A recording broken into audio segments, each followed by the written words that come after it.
This is Sylvia from the Lifelong Health and Fitness Conversations podcast, inviting you to tune in for more conversations promoting functional fitness, mental health, wealth, and overall wellness. Join me as I interview experts and practitioners to enrich your life holistically. Listen anywhere you get your podcasts. Hey everyone, I thought I would do another episode, sort of a follow-up on my last one on high-intensity weight training, but touching upon that, this is kind of what I consider, and from my experience and what I've researched and what I've done in the past, restorative but also functional exercise. So this will apply to people that are not only dealing with chronic complex health issues, especially ones such as like chronic fatigue syndrome, but fibromyalgia, that may have some kind of exercise intolerance, but also those that are average people. You could apply this to athletics and stuff like that. But it's really kind of a simple in my mind. There's only a handful of things you really need to do, and in my opinion, there is other stuff I think you can maybe include as well. One thing I think is really important is restorative yoga. This is, I believe it's called yin yoga, if I recall. This is very good to do. It's usually relaxing. It's not really too intensive. It's usually on the floor. It's good for about anyone can do it, or with some accommodation. And you can easily look up YouTube videos and how-to videos online and just follow along. Another one I think is important is kind of just walking, even if it's just 20 or 30 minutes at a time, or very little at a time, and work yourself up.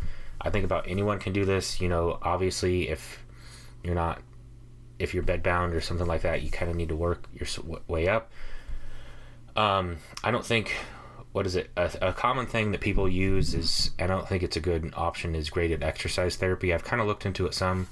It's a little similar to my approach on this, but I'm not a big fan of it because I don't really agree with it. I don't think it's a good idea technically.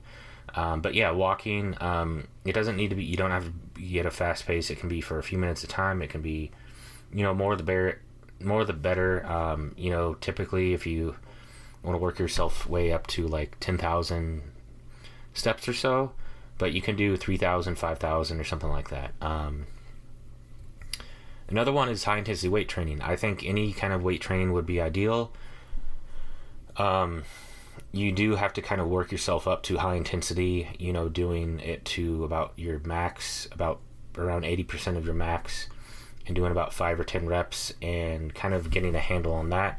You could start out, like slow, and you could do like some body weight and hand weights and stuff like that. I think there is some, you can look up some good stuff. I know Drew Bay has sort of a body weight program that you can start with. This is a bit intense, so I think later on in stages, when you're able to tolerate more exercise and stuff like that, it's better. But I do think, weight training has a lot more benefits, I think, than just doing plain cardio. It increases your metabolic rate. It protects from injury. It has I think a ton more benefits, I think, than cardio or just doing cardiovascular workouts and stuff like that. Not necessarily exercise. I think it is more of like a mental exercise, I guess, of sorts, but meditation, just kind of learning different meditation styles and trying out. There's guided ones, but you can simply just listen to isochronic tones or binaural beats, and just focus on your breathing and just let your mind kind of wander, and just try and focus on your breathing. It doesn't really need to be overly complex. You can find all kinds of different things, different methods and stuff like that to kind of use. You can look up how to do it. There's a ton of different meditation. You can do it sitting, you can do it laying down. It's really, I just kind of approach it in a simplistic kind of way. Another thing is doing Tai Chi.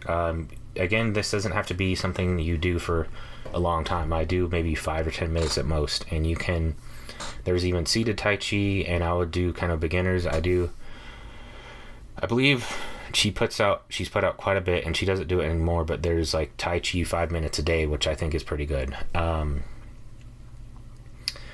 And I think that really helps kind of move kind of energy and stuff throughout your body, even if you don't believe in the, the traditional Chinese method, traditional Chinese medicine and methods and stuff like that. I think it does help improve upon that. And in a similar manner, Qigong, especially if you look up medical Qigong and kind of the movements, this is more to get more energy in your body. And again, this only has to be like at small little increments, like 5 or 10 minutes a day. You can also build upon this, and you can build upon this over time. And you don't have to do all these in a day. You can do one of them. You can do a few of them. The weight training, you only really have to do, I think, maybe once or twice a week at most. I don't really think you have to be in the gym every day or something like that. I think I really think intensity is what really builds muscle.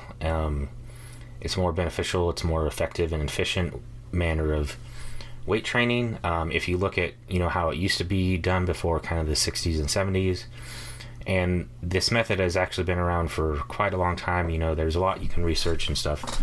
Arthur Jones and Drew Bay and Mike and Ray Menser, and there have been some others.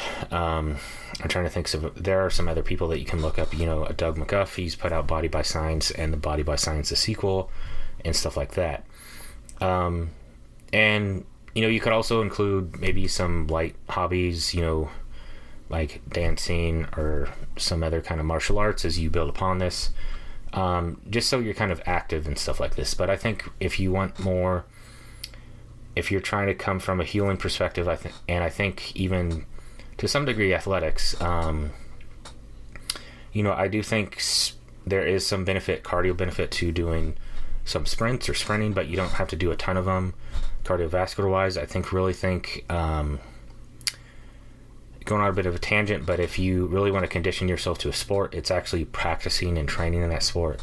So for MMA or martial arts, for example, sparring, or doing doing forms, or free or shadow boxing, shadow fighting, stuff like that. But anyways, I hope this helps people. I hope this helps, especially if you're kind of recovering from chronic illness. This is what I do personally for exercise. I really don't think you have to do a ton of it. I think you can build upon it, and you can, this can really help heal and restore your body. I know that it's a bit counterintuitive, especially if you have exercise intolerance or something with low energy, but even a little bit can really help move along your health, and it can improve your health, I think. So yeah,